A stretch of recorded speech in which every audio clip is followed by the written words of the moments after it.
നമ്മൾ രാവിലത്തെ ഫുഡൊക്കെ കഴിച്ചു കഴിഞ്ഞാൽ പക്ഷെ ഇപ്പോഴും കുക്കിംഗ് ചെയ്തിട്ടില്ല. രാത്രിക്കുള്ള ഫുഡിന്റെ കുക്കിംഗ് സ്പെഷ്യലാണ് തേങ്ങ. ചോറ് നോക്കുന്നത് അടുപ്പില് സാമ്പാർ ഉണ്ടാക്കുന്ന പ്ലാനിലേക്കാണ് ശ്രുതി. ഇപ്പൊ സാമ്പാറിന് കുക്കറിനെ പരിപ്പ് വെച്ചിരിക്കുകയാണ് അല്ലേ. ഇതേ സമയത്ത് കരിയിലക്കിളികൾ നമ്മുടെ വീടിന്റെ ഫ്രണ്ടിൽ വന്നിട്ടുണ്ട്. നമ്മളിപ്പോൾ ഇവിടെ കൊത്തിന് വീടിനകത്ത് കയറുമ്പോൾ ഇവിടെ നിന്ന് എണീച്ച് പോയില്ലെങ്കിൽ അത് നമ്മൾ ഉള്ളതിൻ്റെ പേരിലോട്ട് മോയി കളത്തല്ലേ തേങ്ങ. അല്ലാതെ ഉറപ്പാടെ മുകളിലേക്ക് വന്നേനെ. ശ്രുതി സാമ്പാറിനുള്ള പച്ചക്കറി സെറ്റായിക്കൊണ്ടിരിക്കുകയാണ്. ഞാനിവിടെ സാമ്പാറിനുള്ള മസാല വറുത്തുകൊണ്ടിരിക്കുകയാണ്. ഗ്യാസ് കയറുന്നതുകൊണ്ട് ഗ്യാസ് അടുപ്പ് ഉപയോഗിക്കാൻ പറ്റില്ല. എന്നുകൊണ്ട് ഗ്യാസ് അടുപ്പ് നശിപ്പിക്കാൻ പറ്റില്ലല്ലോ. അതുകൊണ്ട് ശ്രുതി എല്ലാം കഴുകി തുടച്ച് വൃത്തിയാക്കി എടുക്കുകയാണ് അല്ലേ തേങ്ങ. അതാണ് ഇല്ലെങ്കിൽ അവിടെ ഇരുന്നാലേ നമ്മുടെ എട്ടേരിയൊക്കെ വന്ന് വല വെച്ച് വേറെ ലെവലാക്കി എടുക്കും. അതാണ് നമ്മുടെ സാമ്പാർ ഏകദേശം ആയിക്കഴിഞ്ഞു. നിഷു കടുകൂട്ടിക്കാണ്. സാമ്പാർ റെസിപ്പി നമ്മുടെ യൂട്യൂബിൽ ഓൾറെഡി ഉണ്ടല്ലോ നിഷു. നിങ്ങൾ മസ്റ്റേൺ ട്രൈ ചെയ്ത് നോക്കാം. അതാണ് 2 തരം സാമ്പാർ റെസിപ്പി യൂട്യൂബിലുണ്ട്.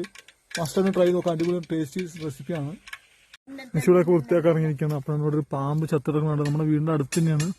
വീടിന്റെ തൊട്ടടുത്ത് തന്നെ പാമ്പ് ചത്തിറക്കുന്നത്. ഇത് എന്ത് പാമ്പാണ് നിങ്ങൾക്ക് ആർക്കും അറിയോ ഗൈസ്? അപ്പൊ ഗൈസ് ഇതാണ് പാമ്പ്. ഈ പാമ്പിന്റെ പേര് നിങ്ങൾക്ക് ആർക്കും അറിയോ? എന്ത് പാമ്പാന്ന് പറഞ്ഞിരുന്നു എന്റെ അച്ഛൻ. ഇത് ഓല, ഈ ഓല ഈ തെങ്ങിന് വീണ്ട് ചത്തെടുക്കാൻ തോന്നി. ഇവിടെ കിടന്നത് എന്താ നമ്മളെ വീട്ടിലേക്ക് വേണ്ട സാധനം ആയിരുന്നു അല്ലേ. Just miss.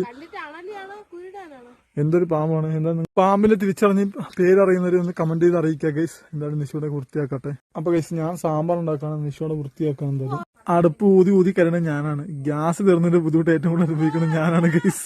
ശ്രുതി പാമ്പിനെ തിരിച്ചറിഞ്ഞു ആണല്ലാന്നൊക്കെ പറഞ്ഞത്. പക്ഷെ എനിക്ക് വിശ്വാസമായില്ല. നിങ്ങൾ പാമ്പിനെ തിരിച്ചറിഞ്ഞവരൊന്നും പറയാം. എന്നാലും പാമ്പിന്റെ അടുത്ത് അങ്ങോട്ട് എറിഞ്ഞിട്ടുണ്ട്. അതിന്റെ അമ്മ ഒന്ന് തിരിച്ചറിയണ്ടേ പാമ്പിന്റെ അടുത്ത് ഇട്ടൊക്കെ ബോർഡ് തിരിച്ചറിയണ്ടേ. പിന്നെ പാമ്പിന്റെ തിരിച്ചറിയൽ പരിപാടി നടത്താൻ തേങ്ങ സമ്മതിച്ചില്ല. തേങ്ങ പിന്നെ കല്ലൊക്കെ എടുത്ത് ഒതുക്കി വഴി നടക്കാൻ വേണ്ടിയിട്ട്. ഇനിയെങ്കിലും പാമ്പൊക്കെ ഒന്നാ കാണണ്ടേ അല്ലേ നിഷു? അതിനോട് കൊടുക്കണം അല്ലേ. ഇനി പാമ്പ് ഒന്നാ കാണാൻ വേണ്ടിയല്ലേ ഒതുക്കിക്കണത്. അതാണ് സാമ്പാറൊക്കെ ഉണ്ടാക്കി മീൻകറിയൊക്കെ ചൂടാക്കി എടുത്ത് മാറ്റിച്ചിട്ടുണ്ട്. നിഷുദേ ഇവിടെ വൃത്തിയാക്കാണ്. ഇനി ഞാൻ സാധനമൊക്കെ ഒതുക്കി കൊടുത്തു. പിന്നെ തുണിയൊക്കെ എല്ലാം എടുത്ത് മാറ്റിയിട്ടുണ്ട്. നിഷുവിനെ അടിച്ചു വൃത്തിയാക്കട്ടെ. അപ്പൊ കഴിച്ച് നിഷുദേ അടിച്ചു വൃത്തിയാക്കണം. അടിച്ചു വൃത്തിയാക്കണം. നമുക്ക് കാലിലേക്ക് കുടിക്കാം എന്റെ തേങ്ങ. അതും കൂടി കഴിഞ്ഞാൽ അതാണ് അടിച്ചു വാരിട്ട് അതിൽ കുടിച്ച് കഴിഞ്ഞാൽ ഇന്നത്തെ പരിപാടി വന്നു അല്ലേ. അടുത്ത വലിയ ടാസ്ക്.